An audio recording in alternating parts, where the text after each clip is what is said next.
দেখতে দেখতে 4টা রোজা চলে গিয়েছে। আলহামদুলিল্লাহ 4টা রোজাই করতে পেরেছি। রোজার মাসটা আমার কাছে খুব ভালো লাগে। সবকিছু কেমন একটা নিয়মের মধ্যে থাকে, নিয়মের মধ্যে সবকিছু হয়। খুবই ভালো লাগে আসলে। আসলে সত্যি বলতে রহমতের মাস, অন্যরকম একটা অনুভূতি হয়, অন্যরকম একটা ভালো লাগা কাজ করে। কিন্তু রোজার মাসটা এত তাড়াতাড়ি চলে যায়, তখন আবার মন খারাপ হয়ে যায়। কখন আসে আবার কখন চলে যায় টেরও পাওয়া যায় না, এমন একটা অবস্থা। তো আলহামদুলিল্লাহ রমজান মাসটা সবার ভালো কাটুক, সেটাই আশা করি। তো এখান থেকে আমি দুপুরে রান্না বান্না শুরু করে দিয়েছি। এখন 11টা বাজে। বাচ্চারা যেহেতু রোজা রাখছে না, তাই ওদের জন্য প্লাস সেহরি আর রাতের খাবার তো রান্নাই করতে হয়। তাই আমি সকাল সকালই রান্নাটা শেষ করার চেষ্টা করি। খুব বেশি যে রান্নাবান্না করি তা না। রোজার মাসে আমার বাসায় রান্নাবান্নার পরিমাণ একদমই কম থাকে, কারণ খাওয়া দাওয়া খুবই কম হয়। তো আজকে এখানে চিংড়ি মাছ দিয়ে আমি আলু দিয়ে রান্না করব, একটু মাখা মাখা ঝোল করে, সেটাই রান্না করে নিচ্ছিলাম। আসলে রমজান মাস হচ্ছে ইবাদতের মাস, কিন্তু আমরা যেটা করি সেটা হচ্ছে ইবাদতের চেয়ে খাওয়া দাওয়া এগুলোর প্রতি বেশি সময় দিই। কিন্তু এটা না করে আমাদের সবারই উচিত রোজার মাসে বেশি বেশি নফল ইবাদত করা, আল্লাহর ইবাদত করা, নামাজ পড়া, কোরআন পড়া, যেন আমরা এই মাসটার আল্লাহর ইবাদতে সবসময় নিজেকে ব্যস্ত রাখতে পারি।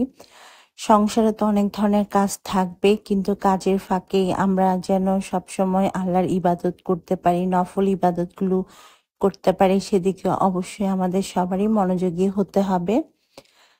তারপর তো আসছে খাওয়া দাওয়া, ইফতার বানানো, এগুলো তো আছেই।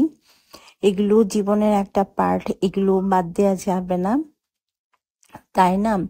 তবে সময় বের করে নামাজ, দোয়া, কোরআন পাঠ করা এগুলো অবশ্যই করা উচিত আমাদের রোজার মাসে বিশেষ করে। তো আমি ভয়েস ওভার করছিলাম হচ্ছে ফজরের নামাজ পড়ার পর, আর খুব সুন্দর কোকিলের ডাক আসছে বাইরে থেকে। আপনারাও নিশ্চয়ই শুনতে পাচ্ছেন যে কোকিল কত সুন্দরভাবে ডাকছে।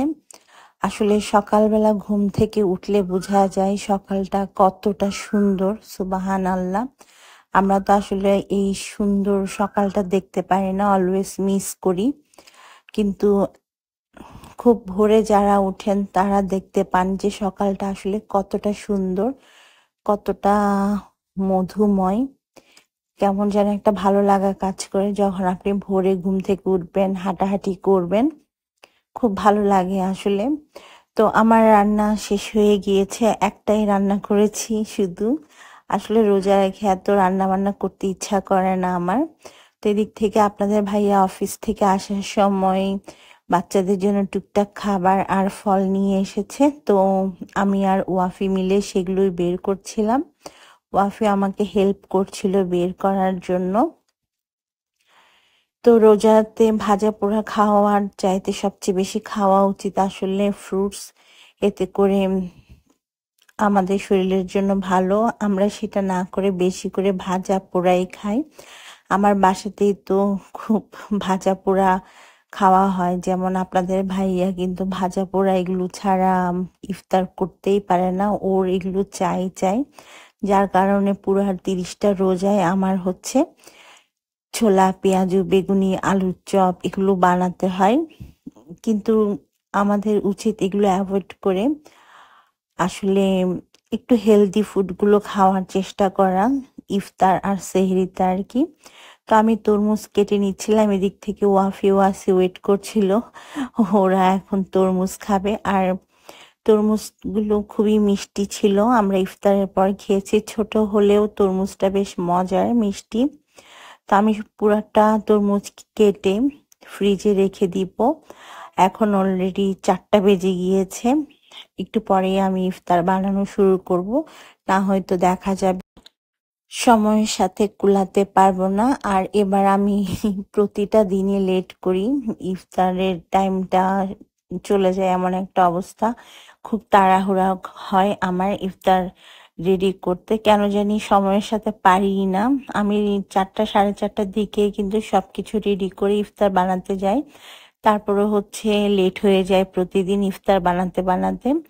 তো আমি 4:30টার পর চুলায় চলে এসেছি। প্রথমে ছোলাটাকে ভুনা করে নিব।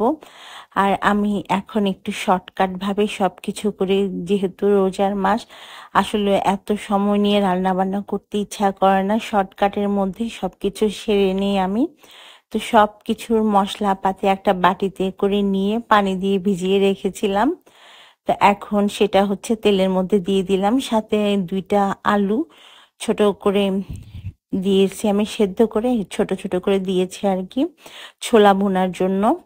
তো ছোলা ভুনায় খুব বেশি মশলা দিলে খেতে ভালো লাগে না। হালকা মশলা দিয়ে ছোলাটা ভুনা করলে খেতে বেশি ভালো লাগে। মশলা ভালোভাবে কষানোর পর এর মধ্যে আমি সেদ্ধ করা ছোলাগুলো দিয়ে দিব। তারপর খুব ভালোভাবে মিশিয়ে ছোলাটাকে 4 থেকে 5 মিনিট বা 6-7 মিনিটের মতো আমরা রান্না করে নিব। এক্সট্রা আর কোনো পানি দেওয়ার দরকার নেই। আমরা মশলাটা কষানোর সময় যে পানিটুকু দিয়েছিলাম, এতে আমাদের ছোলা খুব ভালোভাবেই সেদ্ধ হয়ে যাবে, ভুনা হয়ে যাবে। তো আমি অন্য চুলায় ছোলাটাকে হতে দিয়ে এই চুলায় হচ্ছে পেঁয়াজগুলো ভেজে নিচ্ছিলাম, কারণ সময় একদমই নাই। তার মধ্যে আবার গ্যাসের প্রবলেম, গ্যাসও নাই, তাই খুব তাড়াহুড়া করছিলাম আমি। তো পেঁয়াজগুলো ভেজে নিচ্ছিলাম, আর পেঁয়াজুর সবকিছু আমি আগে রেডি করে ফ্রিজে রেখে দিয়েছিলাম মশলাপাতি দিয়ে ডালের মধ্যে, তাই কাজটা খুব সহজ হয়ে যায়। আমি আসলে এভাবেই করি। দেখা যায় 11টা 12টার দিকে পেঁয়াজু, আলুর চপ, ছোলা, বেগুনি এগুলো সবকিছু রেডি করে, মানে এগুলোর জন্য ডালটা রেডি করে, তারপর আলুর চপগুলো বা ডিম চপগুলো রেডি করে, বেসনটা রেডি করে ফ্রিজে রেখে দেই। জাস্ট ভাজার আগে ফ্রিজ থেকে বের করে ভেজে নিই। আসলে এতে করে সময়টা বাঁচে, অন্যান্য কাজগুলো করা যায়। যেহেতু আমার একটা রান্নার চ্যানেলও আছে, তো আমার রান্নার জন্য শ্যুট করা লাগে। তাই হচ্ছে আমি কাজগুলো আগে গুছিয়ে নিই, এতে করে আমার জন্য সুবিধা হয়, শ্যুট করার জন্য টাইম পাওয়া যায়। তো এখান থেকে পেঁয়াজগুলো ভাজার পর আমি বেগুনি দিয়ে দিয়েছি ভাজার জন্য। আর আপনাদের ভাইয়ার কাণ্ড দেখেন, বেগুনি ভাজার জন্য বেগুন এনেছে, একদম চিকন বেগুন, যেগুলো আসলে আমরা তরকারি দিয়ে খাই। আমি ওকে বলেছিলাম বড় বড় মোটা টাইপের বেগুন নিয়ে আসতে। আর মোটা টাইপের বেগুন দিয়ে কিন্তু বেগুনি খেতে বেশি মজার। এরকম চিকন বেগুন দিয়ে বেগুনি একদমই ভালো লাগে না। তারপরে দেখেন বেগুনিগুলো কত ফুলকো হয়েছে, আর খেতে বেশ মজা হয়। এগুলো 4-5 ঘন্টা পর্যন্ত মুচমুচে থাকে, একদমই নষ্ট হয় না। বেগুনিগুলো ভাজার পর আমি এর মধ্যে ডিম চপগুলো ভেজে নিচ্ছি। ডিম চপগুলোকেও সেম ভাবে উল্টে পাল্টে লালচে করে ভাজতে হবে। তো আপনারা কে কে এই ডিম চপের রেসিপি চান আমাকে কমেন্ট করে জানাতে পারেন, আমি আপনাদের সাথে শেয়ার করব এর সম্পূর্ণ রেসিপিটা। যদিও আমি আপনাদের সাথে অলরেডি একটা ডিম চপের রেসিপি শেয়ার করেছি, যেটা কিনা ফাস্ট ফুডের স্টাইলের ডিম চপ রেসিপি। আমার চ্যানেল লেটস কুক উইথ মুনিয়াতে পেয়ে যাবেন আপনারা সেটা। আর ওটা ব্রেড ক্রামস দিয়ে করেছি। তো সব ইফতারি বানানো শেষ, এখন টেবিল সাজিয়ে নেওয়ার পালা। আমি এদিক থেকে ফলও কেটে নিয়েছি, সব কিছু এখন টেবিলের মধ্যে সাজিয়ে নিচ্ছি। আর 5 মিনিটের মতো আছে আজান দেওয়ার। তো আপনাদের ভাইয়া অফিস থেকে আসার সময় জিলাপি আর বুন্দিয়া নিয়ে এসেছিল। খুব অল্পই আনতে বলেছি, কারণ এগুলো খাওয়া হয় না, নষ্ট হয় এজন্য। তো এই ছিল আমাদের চতুর্থ রোজার ইফতার। আলহামদুলিল্লাহ, খুব ভালোভাবে চতুর্থ রোজাটা আমরা শেষ করতে পেরেছি। তো সবাই আমাদের জন্য দোয়া করবেন, যেন সবগুলো রোজা আমরা ঠিকঠাক মতো পালন করতে পারি। আর আমিও আপনাদের সবার জন্য দোয়া করি যেন আপনারাও সবাই সবগুলো রোজা করতে পারেন। তো আজকের মতো আমি বিদায় নিচ্ছি, সবাই ভালো থাকবেন। আল্লাহ হাফেজ।